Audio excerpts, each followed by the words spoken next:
You all know her, Brittany Arthur. Brittany was a Rotary Ambassadorial Scholar. She joined the Rotaract Club of Berlin in 2014 and has since held various board positions, including president. She's passionate about engaging alumni, and she worked on the Rotary International Committee for Joint Leaders and Alumni Engagement. And she recently joined the Rotary Club of Berlin International. Please welcome Brittany Arthur.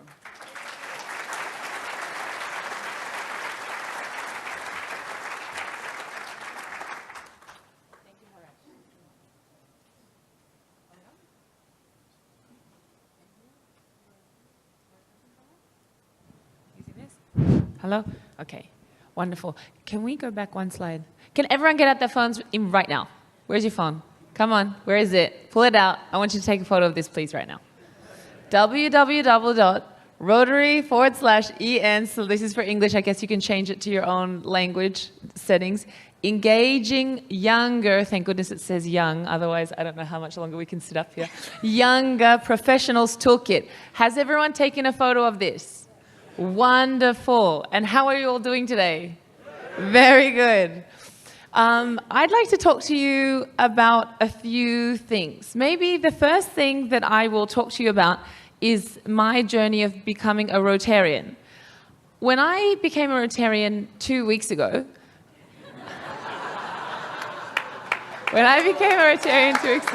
thank you. When I became a Rotarian 2 weeks ago, people said to me, welcome. Welcome to the family of Rotary. After I had spent 4 years in a Rotaract club, leading my Rotaract club as a president on the board, I had sat on the Rotary International Committee for Alumni and Young Professionals and Young Leaders with Haresh, actually. I had been to our headquarters 3 times. I'd been to 4 international conventions, and people said, welcome, Brittany, welcome. I said, I'm here. Where are you? Where have you been? So I'd like to talk about the 2 kinds of professionals. One is the ones who are drinking the Rotary Kool-Aid. So you're alumni. That is our Rotaractors, our program participants, our foundation scholars, and these kinds of professionals. And then I'd like to talk to you about the second kind of young professional, which is the the people that haven't necessarily had an experience with Rotary. However, before that, there's 4 things that keep these kinds of people in common, and what people are looking for today. So there has been quite a few research studies on what people are looking for, what young professionals are looking for. And this was done by PricewaterhouseCoopers, this recent study, because we're talking about a war for talent. We talk about this in our jobs, we talk about this in our organizations. This is not a pure Rotary topic.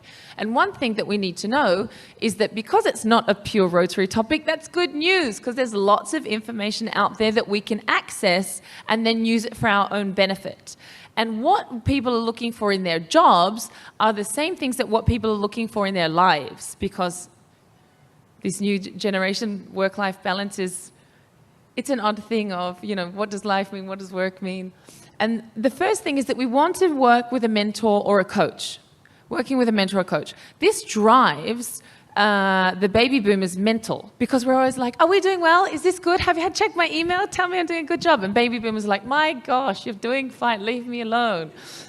But we love it. We love these, acknowledgements. Working with a mentor or a coach. Rotating roles to gain experience. So this means that the oddest thing for me when I went to university is when people said, it's more like when I was thinking about my Rotary classification, I thought, what the hell do I write? Like if you study medicine, you can become a doctor.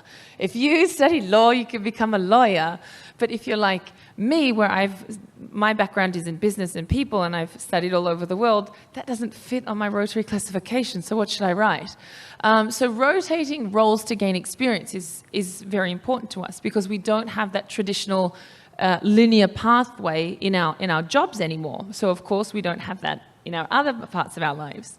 The other one is to grow professionally and personally. We're looking to do things that maybe, maybe they don't make financial sense. Maybe, we'll put our hand up and we'll say, yes, we'll try out, even though we're not getting paid to do it or something, because we want to do it for the experience, because we understand an investment in ourselves is an investment in our whole self. And the other one is to collaborate on inspiring projects with colleagues we enjoy. So if we think about those 4 things, a mentor or a coach, rotating roles to gain experience, opportunities to grow professionally and personally, and lastly, collaborating on inspiring projects with people we like, well, can anyone possibly think of an organization where we could get those things? Could anyone think of an organization where we can get those things? Of course, it's Rotary. Of course it's Rotary. And there's a few issues, obviously, that we can talk about. And so the first one is that I know that every one of you are in a different spot in your lives with your clubs. Maybe you as an individual feel differently than how your club feels. Maybe your club feels differently than how you feel as an individual. I understand that. But if you have a look around, just have a look around now, everyone look around, every single person in this room feels the same way that you do. Every single person in this room feels the same way that you do. And there's an element, if we think about how do we get people involved. I want to talk to you about one thing, being how you need to attract young professionals to your club is exactly the same way we attract young professionals to our Rotaract clubs, because it's not different. If anything, it's much worse. So if we think about the involvement of young professionals on a scale, if we think about, yes, my club is a champion of young professionals, who here would say, yes, our club is a champion of young professionals? Put your hands right up. Wonderful. Hands right up. Everyone who doesn't have their hands up, have a look at these faces because you can talk to them later.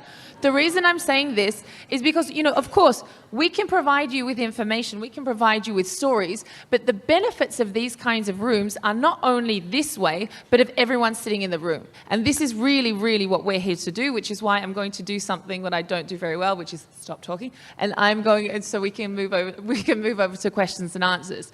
So everyone here who is doing a great job, who says, yes, we champion young professionals, firstly, thank you. Firstly, really, really thank you. The other thing that I really need from you, though, is that I need you to do something that in Rotary sometimes we forget, and that is documentation. Documentation. I don't need you to do, it doesn't have to be difficult, but I need it written down somewhere, because when you're not there, or when the presidency changes, I need this information somewhere so that the work that you have been doing can continue. So I need you to document your success stories, because we have success stories. We hear about, Rotaractors don't join. My club has 30 people, 5 of which are double members, all of which are women. So we have success stories, guys. We just don't document it. So let's get on documenting our success stories. The second one, who says, you know what, we'd like to attract young professionals, but we're just not really sure about how to go about it. Who's kind of like in this category? Okay. I'm in the Rotaract Club of Berlin, which is a capital city in Europe. And is anyone here in a Rotary club? Hey, Barry, welcome. Welcome. And I'm in the Rotaract Club of Berlin, which is a capital city in Europe. Is anyone else here in a large city club? Like I'm not talking about, you live in a big city, like a large city. One thing that you'll know if you live in a large city is that your competition is not the other Rotary clubs, or the Rotaract clubs. Your competition is the city. In Berlin, you can do about 100,000 cool things on a Tuesday night. You can go to you can do everything from trying new restaurants, going to the theater, you can go to new sports matches, you can go visit friends, you can travel to Paris for the weekend, you can do whatever you like. So our program, we understand, doesn't have to be just good, it has to be amazing. And because of that, we spend a lot of time investing in what we'd like to do and what we'd like to present, what kind of image we'd like to portray to the community. So this for us is very, very important. And a way to do that is to make sure that you're talking about relevant topics. So for example, in Germany, we are right at the forefront of the refugee crisis that's happening in Europe. And we decided, well, we've got a lot of questions. As young people in Europe, we have a lot of questions, and we'd like to talk about it. We contacted a peace scholar who founded an organization in Berlin that supports refugees in learning code and software so they can find jobs. And I called her and I said, hey, Anna, can you come and give a presentation at our club? And she said, no, I'm so boring. I'm going to send one of my students. I said, okay.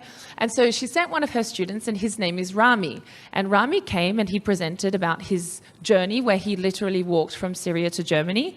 And he didn't necessarily spend time talking about the trials and tribulations of his journey, which I'm sure there were many. He spent his time talking about what he achieved once he was in Germany. And we learned, and he gave his presentation in German, which was incredible. And then he said, hey guys, this Rotaract thing, what is it? I said, oh, just come next week, and if you like it, come again. Rami is now the official IT officer for our club. And the point of that is, I didn't say, yes, here's the membership form. What I said was, Rami, just come by next week, and if you enjoy your time with us, then maybe you'd like to come back. So if you're in a position that you're in a club that you say, you know what, I'm not really sure how to get started, all you need to do is learn to be a friend. So there is about 27 Rotary clubs in Berlin, and there's one reason why I chose the Rotary Club of Berlin International. And that is because one of the members said, I'm having a birthday party, would you like to come? It's completely catered, we have like 12 cases of champagne. I said, yes, I'm coming.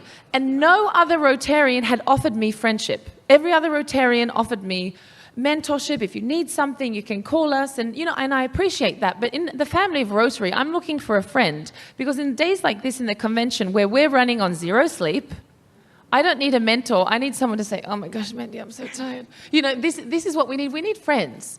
And so what you need to do, if you're in a position,